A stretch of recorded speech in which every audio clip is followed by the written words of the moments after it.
যারা সব সময় আস্তাগফিরুল্লাহ পড়ে তাদের রিজিকের কোনো টেনশন হয় না, রিজিক নিয়ে তাদের আর কোনো চিন্তা থাকে না। আল্লাহ নবী নূহ আলাইহিস সালাম যিনি ওনার জাতিগোষ্ঠীকে বলেছিলেন ফাকুলতু আস্তাগফিরু রাব্বাকুম ইন্নাহু কানা গাফফারা, তোমরা বেশি বেশি ইস্তেগফার পড়ো, তিনি ক্ষমাশীল। ইস্তেগফার পড়লে কি হবে? ইউরসিলিস সামাআ আলাইকুম মিদরারা, রহমতের বৃষ্টি বর্ষণ হবে, তোমাদের জমিগুলো উর্বর হবে। ওয়া ইউমদিদুকুম বিআমওয়ালি ওয়া বানিন, আল্লাহ তাআলা তোমাদেরকে সম্পদে বারাকা দিবেন, সন্তানে বারাকা দিবেন। ওয়া ইয়াজআল লাকুম জান্নাতিন ওয়া ইয়াজআল লাকুম আনহারা, তোমাদের ফসল ক্ষেতগুলো সবুজ শ্যামল হয়ে ভরপুর হবে, তোমাদের রিজিকে বারাকা নেমে আসবে। তাহলে আমরা যেন বেশি বেশি ইস্তেগফার করি। বিষ্ণু ঈসা ইসলাম বলেছেন মান লাযামাল ইস্তিগফার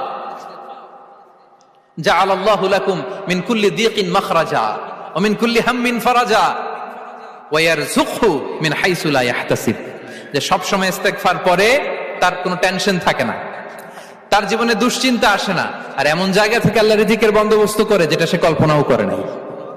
সুবহানাল্লাহ বিহামদি। আমরা যেন বেশি বেশি ইস্তেগফার করি। আস্তাগফিরুল্লাহ, এটা হচ্ছে ভেরি শর্ট ফর্ম অফ ইস্তেগফার। অথবা পড়তে পারেন আস্তাগফিরুল্লাহ আল্লাযী লা ইলাহা ইল্লা হুয়াল হাইয়ুল কাইয়্যুম